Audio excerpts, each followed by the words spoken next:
नमस्कार मित्रों, आज मैं आप लोगों के सामने मैट्रिक प्रिपरेशन की कड़ी में इतिहास के कुछ प्रश्नों के साथ उपस्थित हूँ। एक प्रश्न उठता है, असहयोग आंदोलन के कारण एवं परिणाम। तो असहयोग आंदोलन के कारणों को हम 4 भागों में बांट सकते हैं। पहला कारण दे सकते हैं प्रथम विश्व युद्ध के समय भर्ती और फिर छंटनी। दूसरा कारण दे सकते हैं प्रथम विश्व युद्ध के उपरांत जनता में फैली हुई असंतोष की स्थिति। तीसरा कारण दे सकते हैं रॉलेट एक्ट। और चौथा कारण हम दे सकते हैं जालियांवाला बाग हत्याकांड। पांचवा कारण खिलाफत आंदोलन को भी हम ले सकते हैं। ये 5 कारण थे। इसके परिणाम क्या हुए? पहली बार जन आंदोलन का शुरुआत, परिणाम था इसका, भारत में आयात आधी हो गई थी। दूसरा परिणाम हुआ इसका, उसमें स्वदेशी पर इतना बल दिया गया कि आयात आधी हो गई। तीसरा इसका परिणाम दे सकते हैं कि अंग्रेजों की शिक्षा नीति बिल्कुल ठप हो गई और उसी के फलस्वरूप काशी विद्यापीठ, जामिया मिलिया इत्यादि संस्थानों की स्थापना हुई और भारत में शिक्षा नीति का आरंभ हुआ। इस प्रकार हम असहयोग आंदोलन के कारण और परिणाम की चर्चा कर सकते हैं। अब हम आगे आते हैं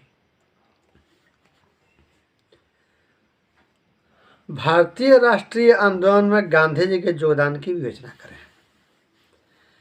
जैसा कि हम जानते हैं कि महात्मा गांधी 9 जनवरी 1915 को भारत आए थे। तब से 9 जनवरी को प्रवासी दिवस के रूप में ही मनाया जाता है। जब भारत आए तो गोपाल कृष्ण गोखले के कथनानुसार भारत का दौरा किए, शांति निकेतन में जाकर रविन्द्रनाथ टैगोर जी से भी मिले, लेकिन उनकी शुरुआत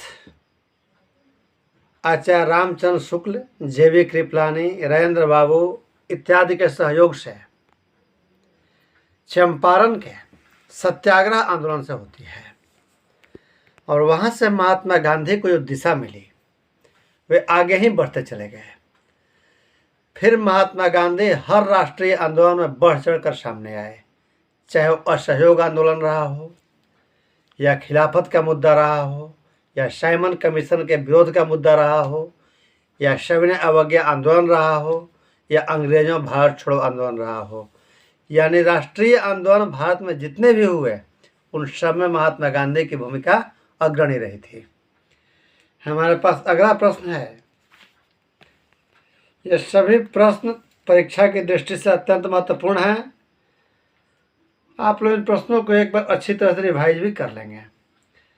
उसके बाद है उपनिवेशवाद क्या है।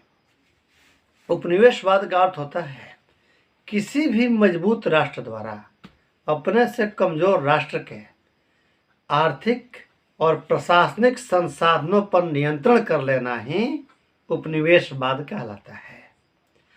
औद्योगिकरण इसका सबसे बड़ा कारण था। औद्योगिकरण के लिए कच्चे माल की आवश्यकता थी, बाजार की आवश्यकता थी, सस्ते श्रमिकों की आवश्यकता थी। औद्योगिकरण के इन्हीं 3 आवश्यकताओं की पूर्ति के लिए उपनिवेशवाद का जन्म होता है। इस प्रकार हम कह सकते हैं कि उपनिवेशवाद का जनक औद्योगिकरण ही रहा था। अब हम आते हैं कुटीर उद्योग का महत्व।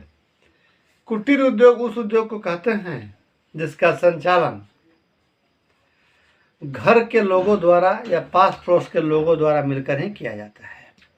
जैसे आटा चक्की का उद्योग हो गया, चावल के कुटाई का उद्योग हो गया या दाल का उद्योग हो गया, ये सब उसी में आते हैं। या तेल पेराई का उद्योग है तो कुटीर उद्योग में आते हैं। इसका योगदान स्वरोजगार उत्पन्न करने में सबसे अधिक होता है और देश के जीडीपी में इसका भी योगदान लगभग 11% के आसपास पाया जाता है। अब हम आते हैं शहरीकरण क्या है। इसमें व्यवसायी वर्ग, मध्यम वर्ग और श्रमिक वर्ग की भूमिका। किसी भी क्षेत्र में सबसे पहले व्यवसायी जाकर उद्योग की स्थापना करते हैं, उसके बाद वहाँ रोजगार की तलाश में श्रमिक वर्ग का आगमन होता है, और जब श्रमिक वर्ग और व्यवसायी वर्ग आ जाते हैं तो इन्हीं के बीच से वे लोग जो सेवा क्षेत्र में प्रवेश कर जाते हैं वो मध्यम वर्ग के तौर पे जाने जाते हैं। और जैसे ही उस क्षेत्र में सेवा क्षेत्र का विस्तार हो जाता है, अच्छी सुविधाएं हॉस्पिटल की मिलने लगती है, शिक्षा की मिलने लगती है, अच्छा प्रशासन हो जाता है, तो शहर का पूर्ण विकास हो जाता है। इस प्रकार किसी भी शहर के विकास में ये 3 स्तंभ होते हैं: व्यवसायी वर्ग, मध्यम वर्ग और श्रमिक वर्ग। इन्हीं तीनों आधार पर किसी भी शहर का निर्माण होता है। अब प्रश्न है, 1929 के आर्थिक संकट के कारण। देखिए, 1929 का विश्वव्यापी आर्थिक संकट जो आया था, उसके पहले आप ये जानिए कि आर्थिक संकट है क्या। आर्थिक संकट वह स्थिति है जिसमें बाजार में सामग्री होती है, खरीदार होते हैं, खरीदने की इच्छा भी होती है, लेकिन खरीदने के लिए क्रय शक्ति नहीं होती है, यानी खरीदने के लिए पैसा नहीं होता है। इसी स्थिति को आर्थिक संकट कहा जाता है। आर्थिक संकट के कारण निम्नलिखित हैं। पहला है जर्मनी द्वारा क्षतिपूर्ति का रकम बंद कर दिया जाना। दूसरा कारण है प्रथम विश्व युद्ध के बाद की उत्पन्न स्थिति, यानी सैनिकों को जो बहाली की गई थी वो सभी छटनी कर दी गई थी। और तीसरा सबसे बड़ा कारण माना जाता है वॉल स्ट्रीट कांड। यह अमेरिका का एक शेयर बाजार था जहां पर सभी देशों की पूंजी लगी हुई थी, लेकिन जब सभी देशों की अपनी आर्थिक स्थिति खराब हो गई तो लोग अपना पैसा वापस निकालना शुरू कर दिए और वहीं शेयर बाजार अमेरिका का धराशायी हो गया। इसी को कहते हैं वॉल स्ट्रीट कांड। अब मेरे पास अगले प्रश्न आते हैं।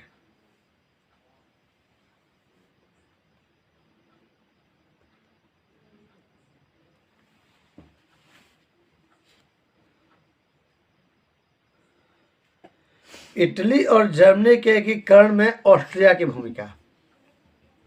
देखिए, इटली और जर्मनी और ऑस्ट्रिया ये तीनों अलग अलग देश हैं, लेकिन ऑस्ट्रिया एक ऐसा राष्ट्र था जो अपने सीमा पर किसी भी पड़ोसी राष्ट्र को मजबूत होते हुए नहीं देखना चाहता था।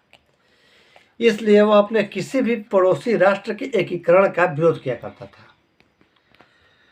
जर्मनी और इटली के एकीकरण में सर्वाधिक अड़ंगा डालने वाला कोई राष्ट्र था तो ऑस्ट्रिया था, और ऑस्ट्रिया नहीं चाहता था कि इटली और जर्मनी का एकीकरण हो सके। इसलिए जब इटली का एकीकरण करना पड़ा तो उसमें मेजनी ने प्रयास तो किया, लेकिन ऑस्ट्रिया के मेटरनिख के भय से उसे इटली छोड़कर भागना पड़ा। जर्मनी की बात करें तो जर्मनी में जब तक बिस्मार्क ने अपनी कूटनीति का प्रयोग करके ऑस्ट्रिया को कमजोर नहीं कर दिया, तब तक वह एकीकरण नहीं कर सका। यानी ऑस्ट्रिया की भूमिका इसमें सबसे अहम रही थी। अब आता है इटली के एकीकरण में मेजनी, काबूल और गैरिबाल्डी के योगदान। देखिए, मेजनी यथार्थवादी व्यक्ति था, यथार्थवादी नहीं, वह आदर्शवादी व्यक्ति था। वह बिना परिस्थितियों को जाने एकीकरण का प्रयास करना आरंभ कर दिया, और ऑस्ट्रिया ने उसका इतना प्रतिरोध किया कि अंत में उसे इटली छोड़कर भागना पड़ गया। लेकिन इसके बावजूद वह इटली के मानस पटल में, इटली के लोगों के मानस पटल में एकीकरण का बीज बोने में सफल रहा था। अब आते हैं काउंट काउर पर। तो काउंट काउर जो थे, उन्होंने उत्तरी पश्चिमी इटली, जो ऑस्ट्रिया का सटा हुआ भाग है, उसको छोड़कर शेष क्षेत्रों में एकीकरण का कार्य पूरा कर लिया, लेकिन उत्तरी पश्चिमी इटली में नहीं आ सके। और जैसे ही उसी समय गैरिबाल्डी नामक एक व्यक्ति सामने आता है और वह ऑस्ट्रिया के सटे हुए क्षेत्र यानी उत्तरी पश्चिमी इटली पर भी एकीकरण कार्य पूरा कर लेता है। और जैसे ही एकीकरण कार्य पूरा होता है, राष्ट्रपति द्वारा उसे प्रधानमंत्री बनने की पेशकश की जाती है, लेकिन वह सभी पदों को ठुकरा कर पुनः अपने नाविक वाले पेशे में वापस लौट जाता है। इसीलिए गैरिबाल्डी को इटली की कड़गत तलवार कहा जाता है। नई आर्थिक नीति मार्क्सवाद से समझौता थी कैसे?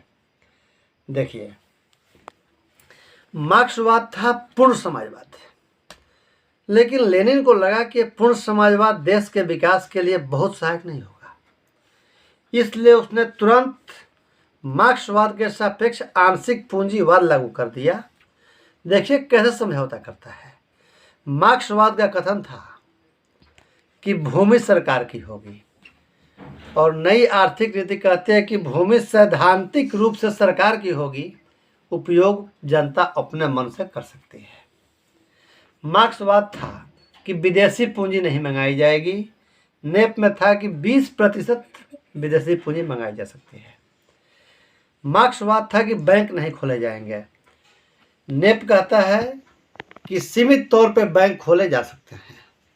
मार्क्सवाद कहता था कि सभी उत्पादन के केंद्र सरकार के होंगे, लेकिन नेप कहता है कि 20 से कम मजदूरों की संख्या वाले उत्पादन केंद्र पब्लिक अपने हिसाब से निजी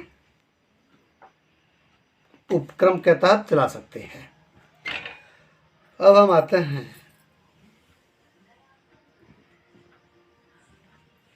हो ची मिन्ह मार्ग क्या है। हो ची मिन्ह मार्ग एक ऐसा मार्ग है जो उत्तरी वियतनाम का मार्ग है, जो लाओस, कंबोडिया इत्यादि को छूते हुए उत्तरी वियतनाम से आरंभ होकर दक्षिण वियतनाम के सीमा तक आती है। उस मार्ग का सामरिक महत्व बहुत ज़्यादा है। उस मार्ग पर नियंत्रण करने के लिए अमेरिका ने कारपेट बम्बिंग तक का सहारा लिया था, लेकिन वियतनाम वालों का साहस ही था और धैर्य ही था कि अमेरिका युद्ध के अंत तक हो ची मिन्ह मार्ग पर नियंत्रण नहीं कर सका। अब बताएं कि अमेरिका हिंद चीन में घुसा कैसे। देखिए, अमेरिका तो अलग महादेश है और एशिया एक अलग महादेश है, और ये एशिया के दोनों देश हैं, उत्तरी वियतनाम और दक्षिण वियतनाम। लेकिन उत्तरी वियतनाम जब रूस के संपर्क में जाने लगा, यानी साम्यवाद के संपर्क में आने लगा, तो अमेरिका को मतलब न उत्तरी वियतनाम से था न दक्षिण वियतनाम से था। उसे मतलब था सिर्फ और सिर्फ साम्यवाद को रोकना। वह साम्यवाद को रोकने के लिए दक्षिण वियतनाम के शासक नियो पिन द बियम का साथ दिया, और उस पर भी जो निमंत्रण नहीं कर सका तो नियो पिन द बियम को अपने ही आदमियों से मरवा भी दिया, और मरवाने के बाद उसका इल्ज़ाम उत्तरी वियतनाम के शासक हो ची मिन्ह पर लगवाया, और फिर हो ची मिन्ह को गिरफ्तार करने के लिए उत्तरी वियतनाम पर आक्रमण शुरू कर दिया। इस प्रकार अमेरिका हिंद चीन में दाखिल हो सका। उसका मुख्य उद्देश्य था साम्यवाद के प्रसार को रोकना। अब मेरे सामने प्रश्न है, इनक्विजिशन क्या है? तो देखिए, इनक्विजिशन एक धार्मिक अदालत होती है जो कैथोलिकों द्वारा स्थापित की गई थी, जो तुरंत और त्वरित प्रोटेस्टेंटों को दंड दिया करती थी। अब आता है कि पांडुलिपि क्या है। तो किसी भी पुस्तक के हस्तलिखित प्रति को पांडुलिपि कहते हैं। ये अत्यंत दुर्लभ होता है। तब तक के लिए इतना ही। शेष अगले वीडियो में कल मिलूंगा आप लोगों से। धन्यवाद।